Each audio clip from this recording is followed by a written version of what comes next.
The new action thriller White House Down opens in theaters this weekend and takes its place among Blow Big Monuments Up movies. Our resident Pulitzer Prize winning film critic Joe Morgenstern, he's watched the film and he's here with Joe's take. Joe, we were just seeing a lot of stuff blow up there. On a scale of 1 to 10, how are you feeling about the film?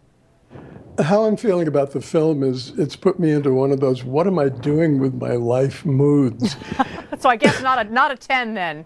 Not a 10, not even a 1. I mean, this is new for me. This is new for all of us. Within the space of 3 months, we have essentially 2 identical movies about the same thing. Terrorists invading the White House, taking the president hostage, and trashing the building.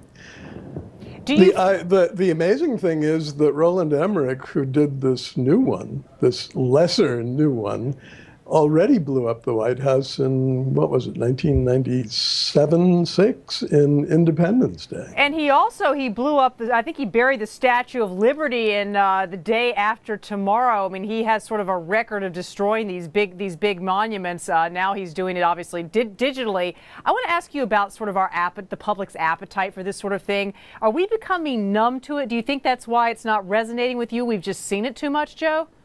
Well, you know, if I can quote my review, the numbness, I think, is part of Roland Emmerich's calculation. He has dealt with cosmic themes in the past, and this time his attitude toward the material, and I think toward the audience, is like a cosmic shrug. I think he figures we're all numb, the genre is dying, so he plays this as a kind of chaos comedy. It can't be taken seriously, and it really can't be sat through as far as I'm concerned. So how will that affect sort of our appetite for going to see this film? Because for a while, I mean, like, a decade or a couple decades ago, blowing up big monuments was a little bit taboo. I mean, some directors were reluctant to do it. Now, of course, you're saying it's just par for the course. Do you think now that it's sort of edged into that latter territory that we will stop plunking down the money to go to see this?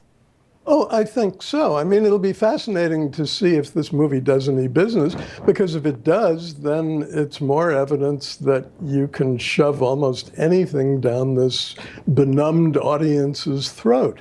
My hunch is it won't do very well. It certainly doesn't deserve to do very well.